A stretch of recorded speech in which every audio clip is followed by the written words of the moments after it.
When did you realize that the person everyone warned you about was actually trying to protect you? I was 12 when Marcus moved next door. The whole neighborhood was abuzz with whispers for hours. It's that man on the news. Mrs. Henderson said, clutching her pearls as if they would protect her from any evil she could imagine. The one who was in prison. My mother had grabbed my arm that first night as I was getting ready to ride my bike. Her fingers had dug into my skin so hard they left marks that were still visible the next morning. "Stay away from that house," she had said, with a fear in her voice I'd never heard before. "That man is dangerous. He's hurt children." I wanted to ask her how she knew what he'd done, why such a dangerous man was allowed to live in our neighborhood, but the look in her eyes froze me. It wasn't up for discussion. For weeks, I'd watched him from my bedroom window. He kept to himself, tending a small garden that was actually quite beautiful. Tomatoes and sunflowers, mostly arranged in neat rows with little homemade labels stuck into the ground. He never made eye contact with anyone. He never waved back when children rode by. When children showed up on bikes, their parents would immediately call them back home, their voices sharp with panic. The mailman wouldn't even come near his driveway. He would toss bags off the sidewalk and quickly leave, as if the house itself were contaminated. Across the street, Mrs. Patterson set up a phone chain, calling each parent as Marcus left the house. "He's heading to school," she would whisper into the phone. "Better keep the kids home today." The homeowners association held an emergency meeting to discuss the situation. I wasn't supposed to know, but I heard Mom on the phone with Mrs. Chen, their voices quiet and worried. "We've contacted a lawyer," Mom said. "There's got to be something we can do, some way to get him out of here." But apparently there wasn't. Marcus had served his time, whatever that was. He had every legal right to live wherever he wanted, even if it was right next door to families with children, but I noticed things that others missed. Little details that made me question everything adults said. Like the way he left the porch light on until exactly 14:15 every weekday, which was right when I got home from school. Even though he worked nights at the warehouse, I'd see him looking out his kitchen window as I walked up our driveway. And only then would the light flicker on. The way he'd suddenly appear to water his plants when the Parker boys were following me down our street and they'd mysteriously decide to take a different route home. At first I thought it was a coincidence, but it happened too many times to be random. The way his curtains twitched when I passed, like he was watching. Not in a creepy way, more like a guard dog, watching for threats. I began to notice his routine. Every morning at 7:30, he'd leave for the night shift at Morrison's warehouse, dressed in a plain blue uniform with his name stitched on the pocket. He drove a beat-up Honda Civic that looked like it had seen better days. He'd return at 6 a.m., park in his driveway, and walk straight inside without looking anywhere. On weekends, he'd work in his garden, but the moment the kids showed up, he'd pack up his tools and disappear. If the child's ball rolled into his yard, he'd throw it back over the fence without leaving the house. When the Girl Scouts came to sell cookies, he'd leave the money in an envelope taped to his door with a note saying, "Keep change." It was as if he were trying to be invisible. Mrs. Henderson organized what she called security patrols. Parents took turns walking the neighborhood, keeping an eye on Marcus's house. They recorded when he left, when he returned, who visited him, no one ever did, what packages he received. "We need to document everything," she announced at the next homeowners meeting in case anything happens, but I was struck by how hard Marcus worked to avoid giving them anything to document. He never hung around outside, never talked to his neighbors unless asked directly, and even then his answers were brief and polite, never played music loud enough to be heard, never threw parties or had guests. If he was a predator, he was the most antisocial predator I'd ever heard of. I was walking home late from the library one night in October when 3 older boys cornered me behind a gas station. Jake Morrison and his friends, the same ones who had been tormenting me since the beginning of middle school. "Look who we got here," Jake said mockingly, pushing me against a brick wall so hard my shoulders scraped. Little bookworm, all alone. Jake was the kind of kid who'd been held back twice and was already shaving in 7th grade. His friends Tyler and Brett were smaller but as mean as pack animals, which made them dangerous. They rummaged through my backpack, laughing as my books scattered across the dirty sidewalk. One of them grabbed my math homework, an assignment I'd spent 3 hours on, and tore it in half. Another one kicked my water bottle, sending it rolling into the gutter, where it landed in a puddle of something that smelled like rotten food. "Please," I said, hating the way my voice cracked. "Just leave me alone." "Oh, baby's about to cry," Jake teased, shoving me against the wall again. A rough brick caught my jacket, tearing a hole near my shoulder. "Maybe we should teach you some manners. Show you what happens to assholes who think they're better than everyone else." Tyler pulled out his phone and started filming. "This would be great," he laughed. "We can put this on the internet. Show everyone what a loser you are." I closed my eyes, willing myself to disappear. My mom was going to kill me for being home late. The librarian had warned us about being alone after dark. I should have called a car. I should have asked someone to come with me. I should have done everything except put myself in this situation. Then Marcus showed up. He didn't run or shout or announce himself dramatically. He simply stepped out from behind a dumpster where he must have been emptying trash from a Chinese restaurant and asked quietly, "Is there a problem here?" His voice was calm, almost conversational, but something about it made the hairs on my arms stand up. He wasn't a big man, maybe average height, slim build, the kind of guy you wouldn't notice in a crowd, but the way he stood, the way he looked at the guys without blinking, said he wasn't someone you wanted to mess with. The guys looked up, and I saw recognition flicker across their faces. Jake's smug grin instantly vanished. His friends took a step back, suddenly looking very young and very scared. "No problem, sir," Jake stammered, his voice completely different from the confident, bully-like tone he'd used a moment ago. "We're just leaving," Marcus said, his voice still calm, but with a note that unnerved even me. "Yeah," Tyler quickly agreed, stuffing his phone back into his pocket. "We're just leaving." Within seconds, the three of them were gone, leaving my things scattered everywhere and me standing there, shaking. Marcus crouched down and helped me gather up my books. Up close, I could see the deep sadness in his eyes, the lines around them that spoke of sleepless nights and age. His hands were gentle as he straightened the pages of my torn notebook, careful not to further damage it. "Are you okay?" he asked, handing me my backpack. I nodded, not trusting my voice. "Did they hurt you?" I shook my head. The brick wall had scraped my shoulders, but it was nothing compared to what would have happened if he hadn't shown up. "Okay," he stood up, brushing the dirt off his knees. "You should go home. It's getting dark." "Thank you," I whispered. He nodded but didn't smile, just turned and walked back to the trash can, hunched over as if he carried the weight of the world. I got home just as my mother was starting to make dinner. She took one look at my torn jacket and the scratches on my arms and immediately went into doting mother mode. "What happened? Are you hurt? Where have you been?" I told her about being held up in the library, about being cornered by guys, about someone chasing them away. I didn't say who. "That's why I don't want you out after dark," she said, applying sanitizer to my scraped palms. There are dangerous people out there. The irony wasn't lost on me. The dangerous man everyone had warned me about had just saved me from real danger. My mother was waiting for me when I got home from school the next day. Her face was white with rage, and I knew immediately that someone had seen me with Marcus. "Mrs. Chen saw you talking to him," she said, her voice shaking with a mixture of fear and anger. "I specifically told you to stay away from that monster." "But Mom, he was just helping me." "Don't you dare defend him," she snapped, and I was shocked by the venom in her voice. Mom rarely raised her voice. She had never spoken to me like that. "Do you have any idea what kind of person that is? What did he do to children before he went to prison?"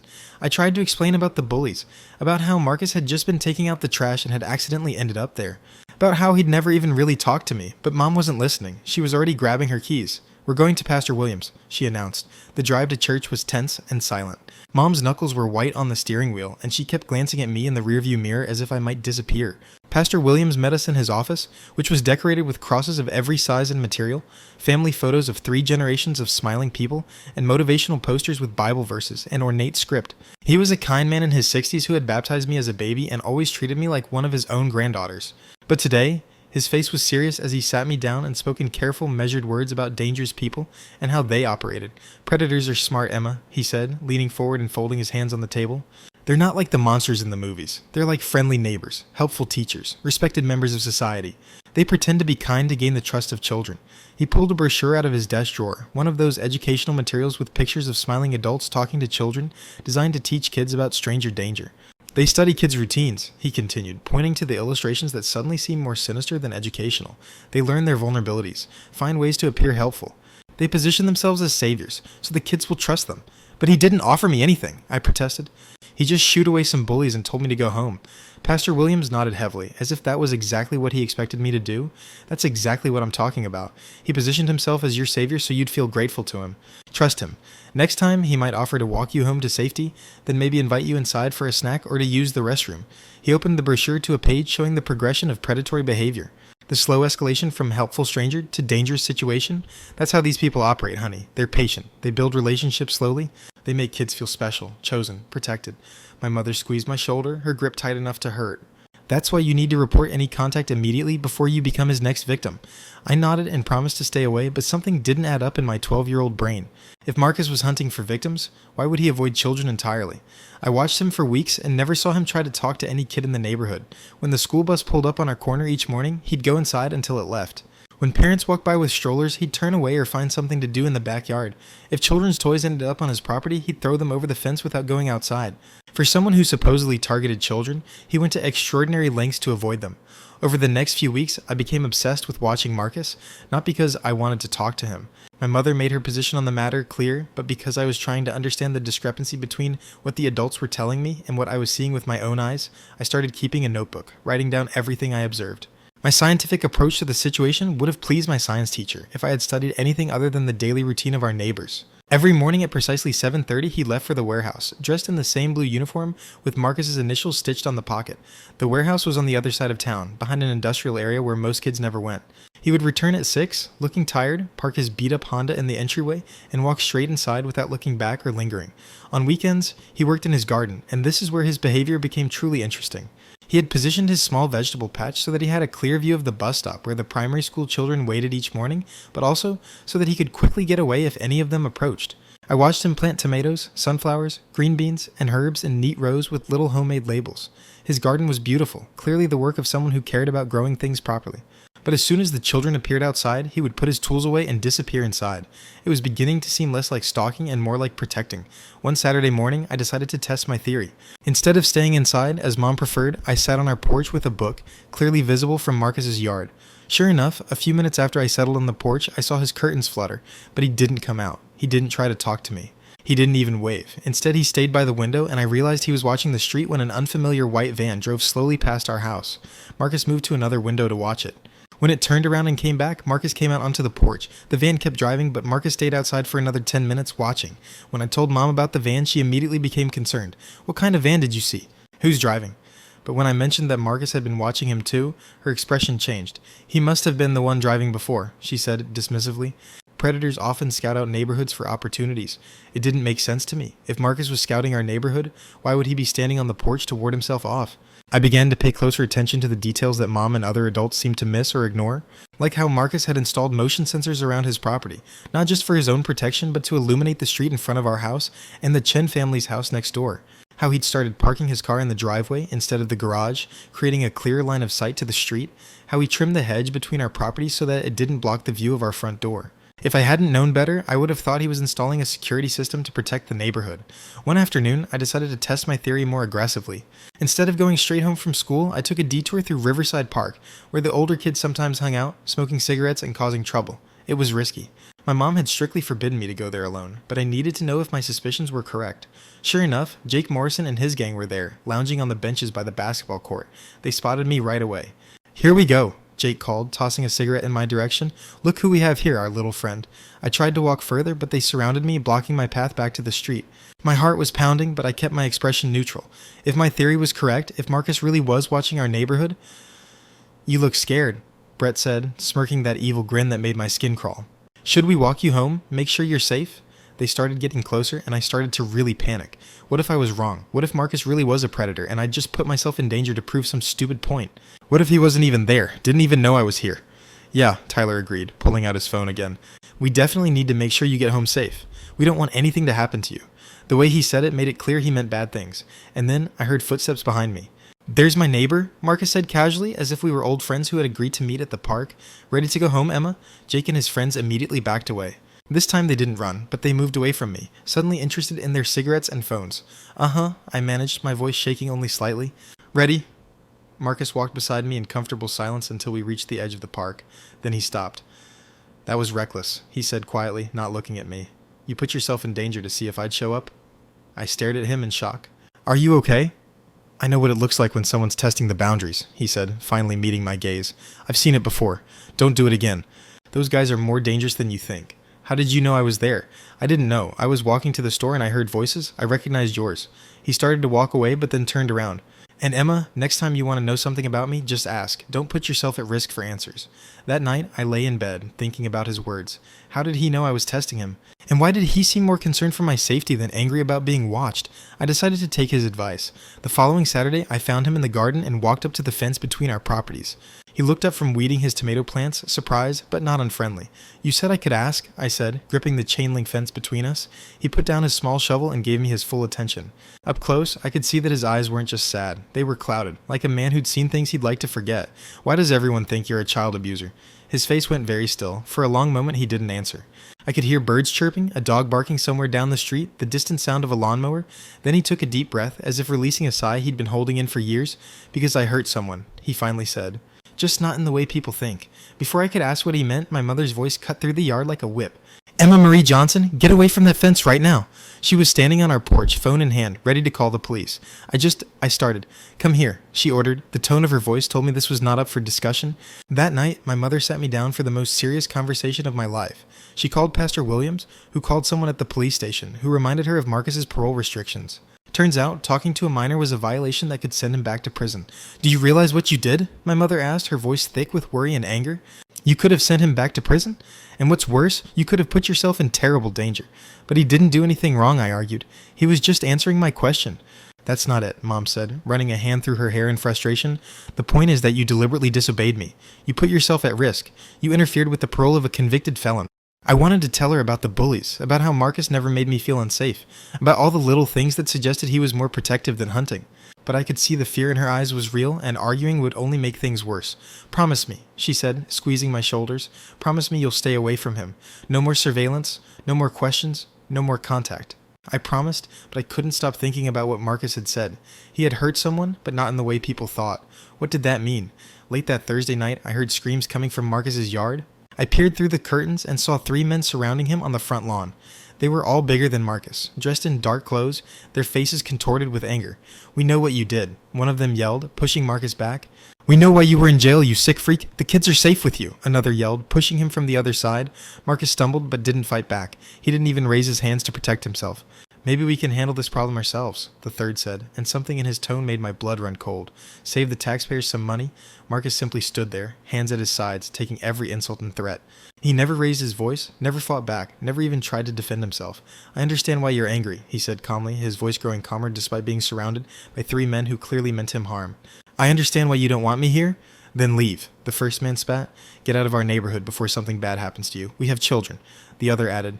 "We will not stand by and let a pedophile live next door to our families." Then Marcus looked straight at my window. Our eyes met for just a second, and I saw something I didn't expect. Not guilt or anger or fear, just weariness. The kind of weariness that comes from carrying a burden too long. "I never heard the kid," he said, still looking at my window. "I would never." "Yeah, right," one of the men chuckled. "That's what they all say."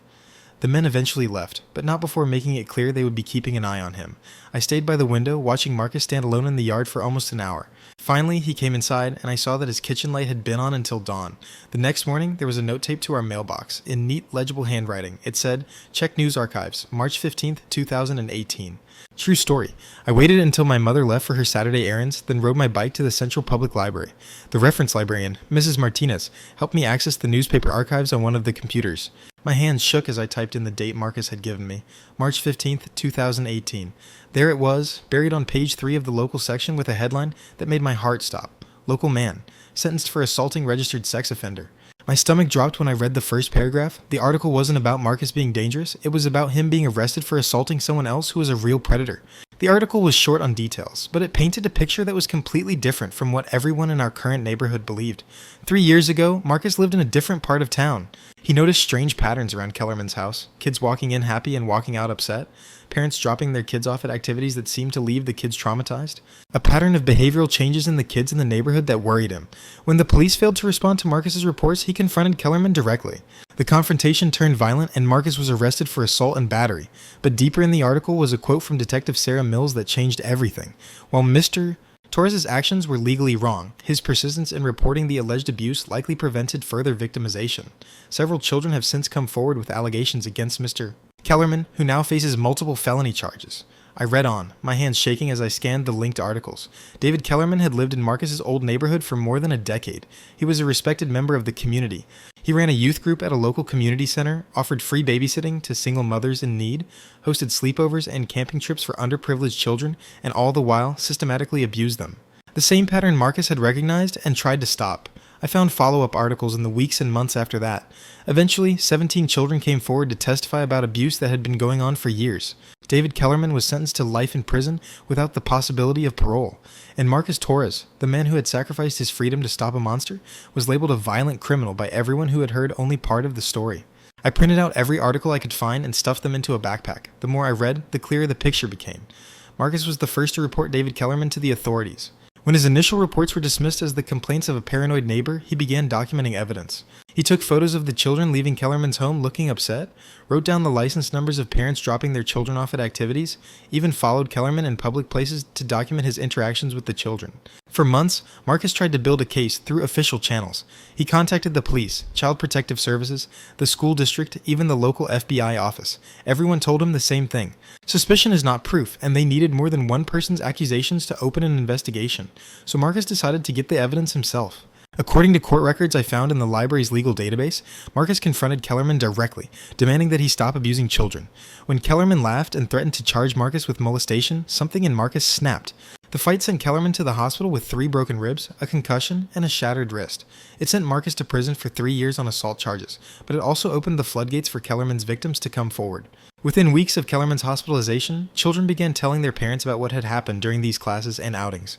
The investigation rapidly expanded as new victims were identified, new evidence was gathered, new charges were filed. By the time Marcus was sentenced, David Kellerman faced 17 counts of child sexual abuse, 43 counts of possession of child pornography, and numerous counts of child endangerment. Marcus had been right about everything, and everyone was punishing him for it. I sat in the library chair staring at the computer screen, sickened by everything our community had gotten wrong. Every adult in our current community had failed to learn the truth about the man who lived among us. We had labeled him a dangerous predator, ignoring the fact that he had actually sacrificed everything to protect children from a true monster. I gathered up my printouts and drove home, my mind full of questions and guilt. How many other people had gotten this story wrong? How many neighborhoods had Marcus been forced out of because of false assumptions? How long had he carried the burden of being seen as the very thing he was fighting against? When I got home, my mother was waiting in the kitchen, and I could tell by her expression that I was somewhere I shouldn't have been.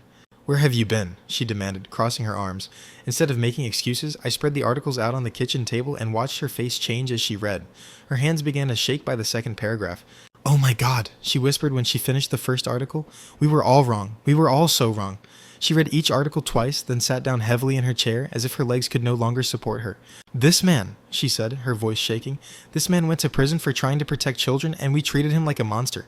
"Mom, there's more," I said, pulling out the articles about David Kellerman's conviction. "Look at what he tried to stop." As she read about the 17 victims, the years of systematic abuse, the predator who exploited the public trust to access vulnerable children, I watched my mother's worldview crack and reshape. "How did we get it so wrong?" she asked, tears starting to fall. "How did we completely miss the truth? Because everyone only heard part of the story," I said. "And the part they heard made Marcus look like the bad guy." That evening, my mother did something I'd never seen before. She crossed the yard and knocked on Marcus's door. I watched from the window as she handed him the printed articles and spoke quietly for a few minutes. Marcus listened without interrupting, nodded a few times, and then gently closed the door. When she returned to the house, her eyes were red from crying. "What did you tell him?" I asked. "I apologize," she said simply, "and I told him I was ashamed of the way we treated him." "What did he say?" "That he understood why we were afraid.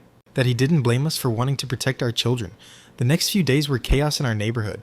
Mom began calling other parents, sharing what we had learned. Some refused to believe it. Surely the newspapers were wrong. Surely there was more to the story, but others began to have the same doubts I had, the same nagging feeling that something didn't add up. Mrs. Henderson was the hardest to convince. She had been the most vocal in wanting Marcus removed from the neighborhood, organizing safety patrols and emergency homeowner meetings. "This is all very convenient," she said, when my mother showed her the articles. "How do we know these aren't fakes? How do we know he didn't plant them somehow?" But when Pastor Williams corroborated the story by calling his contacts in Marcus's former neighborhood, even Ms. Henderson had to accept the truth. Within a week, police cars were showing up on our street, not to arrest Marcus, but to investigate the house 2 doors down. David Kelman's old house, where Dr. Richard Brennan now lived. The same Dr. B. Brennan who had moved into the neighborhood 2 years ago, shortly after Marcus's release from prison. The same Dr. Brennan who positioned himself as a child safety expert, holding public seminars on protecting children from predators. The same Dr. Brennan who started an after-school tutoring program that took place in his home twice a week. The same Dr. Brennan who volunteered to counsel children traumatized by news of the Kelman case. And the same Dr. Anno Domini. Brennan who corresponded with David Kelman in prison, continuing the work his mentor had begun. When police searched Dr. Brennan's home, they found evidence that made even seasoned investigators sick. Hundreds of images and videos, documentation of ongoing abuse involving at least a dozen children from our neighborhood, including my friend Jenny, who had been there twice a week for the past year. That's when it all fell into place with terrifying clarity. Marcus wasn't just avoiding the children to protect himself from false accusations, he was keeping tabs on Dr. Brennan. All those times I'd seen him glance toward that house, all those strategic positions in his garden, all those careful routines. He was collecting evidence again, but this time he was smarter. This time he was learning from his mistakes. Instead of confronting the predator directly, he documented everything, building a smoking gun, waiting for the right moment to present evidence that couldn't be dismissed or ignored. The manila envelope Detective Mills took from Marcus contained 3 years of meticulous documentation, telephoto photographs showing children entering and leaving Dr. Brennan's home, license plate numbers, tutoring, behavioral observations of the children before and after their sessions, even recordings of conversations between Dr. Brennan and David Kelman taken during prison visits that Marcus had somehow documented. He's been working on this case for 3 years, Detective Mills told the assembled crowd of parents and reporters. Mr. Torres provided the key evidence that allowed us to build a case for prosecution. The night of Dr. Brennan's arrest, I found Marcus standing in his backyard, looking at the police cars surrounding the house 2 doors down. I walked over, ignoring my mother's concerned cries from our porch. You knew, I said. You knew all along that he was hurting the kids? Marcus looked at me with the same tired eyes I'd seen for months. I suspected from the day he moved in. Kelman mentioned him in the letters. I knew he was coming. Why didn't you report him right away? I've done it many times, but I'm a convicted felon reporting a respected psychiatrist. Who do you think they believed? The weight of his words hit me like a physical blow. He'd been trying to protect us for 3 years, and no one would listen because of his criminal record. So you just watched? I watched. I documented. I collected evidence that couldn't be dismissed, and I was trying to keep the kids safe when I couldn't save them. His voice wavered slightly. Do you have any idea what it's like to know that children are suffering and to be powerless to stop it immediately? Detective Mills approached us, her expression respectful. Mr. Torres, we'll need your full statement, and we'll need to review all of your documentation. Marcus nodded and handed her a thick manila envelope. It's all organized by date. Photographs, behavioral observations, correspondence records, even financial transactions that seem suspicious. This is incredible work, Detective Mills said, leafing through the materials. You basically did our job for us. I had 3 years of practice, Marcus said quietly. In the weeks that followed, our neighborhood was transformed. Parents who had crossed the street to avoid Marcus now brought him homemade baked goods and tearful apologies. Children who had been taught to fear him learned that he was the guardian angel they had never known. Ms. Henderson organized what she called an apology campaign. Neighbors took turns visiting Marcus to express their regret for the way they had treated him. She was first in line. I ruined your life, she sobbed on his porch. I organized the entire neighborhood against you. I scared everyone. You were protecting your grandchildren, Marcus told her gently. I can't blame you. But Marcus never showed anger or bitterness, even when people offered elaborate apologies and explanations. When neighbors tried to organize fundraisers to help him, he refused. When they offered him public recognition, he refused. When the local press wanted to do a story about the man who solved the case, he said, no interviews. I didn't do it for recognition, he told a reporter who kept calling. I did it because kids deserve to be safe. The community tried everything to make things right. The Homeowners Association voted to give him a special award. The city council wanted to give him the key to the city. His parents offered to pay for home repairs, car repairs, whatever he needed. Marcus politely declined everything. I don't want recognition, he told his mother when she asked what the neighborhood could do to improve its attitude. I just need to know the kids are safe. 3 months after Dr. Brennan's arrest, Marcus put his house up for sale. Not because the harassment continued, it had stopped entirely. Not because people were still afraid of him. They had gone to the opposite extreme, treating him like a hero. But because he had finally found what he had been searching for since his release from prison 3 years earlier, peace. He had carried the stigma of the very thing he had fought against for years. He had endured persecution, isolation, and constant suspicion, all while quietly working to protect the children who feared him. Now, finally, the truth was out. The real monster had been caught. The neighborhood was safe. His work was done. The day before he left, Marcus left me a note. Emma, thank you for being brave enough to seek the truth when all the adults around you had stopped trying. You saw what they missed, asked the questions they were afraid to ask, and refused to accept easy answers to difficult questions.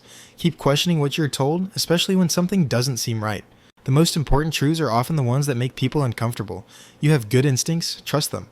Don't let anyone convince you to ignore what you see with your eyes or feel in your gut. And remember, people who seem dangerous aren't always the ones to be afraid of. Sometimes it's the ones trying to save you. Be safe, be curious, and don't let anyone convince you to stop asking the hard questions. Marcus, P.S. I left you something in the garden behind the sunflowers? I found a small metal safe buried where he'd indicated. Inside was a key and a note for your bike lock. Kids should be able to ride safely without having to worry about bullies or worse. There was a picture too, Marcus in uniform, much younger, standing with a group of soldiers in front of what looked like a Middle Eastern building. On the back, he'd written, Afghanistan, 2009, Military Police. Sometimes protecting people means making sacrifices others don't understand. I later learned that Marcus had been a military police officer overseas, specializing in investigating abuses involving contractors and local officials. He had been decorated twice for his work protecting civilians, including children, in war zones. He had essentially been doing the same job his entire adult life, protecting vulnerable people from predators. The house where Dr. Brennan lived was torn down within 6 months. The area was deemed too contaminated by what had happened there. In its place, the city built a small park with a playground and a community garden. There's a bench next to the swings with a small plaque that reads, "In memory of the courage of those who speak out when no one will listen." I sit on this bench sometimes and think about Marcus, about how he spent 3 years in prison and then another 3 years in self-imposed exile from the neighborhood, all for trying to protect children, about how many children might have been saved if we had listened to him from the start instead of believing assumptions and gossip. about how he continued to protect us even when everyone thought he was a danger. Now, I'm 25, a social worker specializing in child protection cases. My colleagues know Marcus Torres' story about how the man everyone feared turned out to be the guardian angel our neighborhood so desperately needed. It has changed the way I approach every case, the way I listen to every tip, the way I investigate every allegation. I've learned to look past the surface accusations and seek out the whole truth, even when that truth is inconvenient or difficult. I've also learned to pay attention to the people others ignore, witnesses deemed unreliable because of their criminal records, reporters whose pasts make people uncomfortable, advocates who ask the tough questions that make institutions defensive. Because sometimes the person everyone warns you about is the only one telling the truth. Sometimes the real monster hides behind the public esteem, the professional credentials, and the friendly smile. And sometimes advocacy comes from the most unexpected places, from someone who has lost everything but still refuses to stop caring. Marcus taught me that courage is not the absence of fear. It's the ability to do what's right, even when the world punishes you for it. Even when no one believes you, even when helping others costs you everything. Last month, I received a letter with no return address. Inside was a newspaper clipping about a child trafficking ring busted in another state, and a note in familiar handwriting. Some battles never end, but they're always worth fighting for. Stay safe. Keep asking questions. Friend. I don't know if Marcus was involved in this investigation, but I hope he was. I hope he's out there somewhere, still watching over children in need of protection, still making sacrifices that others will never understand or appreciate. Because the world needs more people like Marcus Torres, people who see dangers that others miss, people who act when institutions fail, people who sacrifice their reputations, their freedom, even their safety to protect the innocent. People who understand that sometimes being the person everyone warns you about is exactly what you need.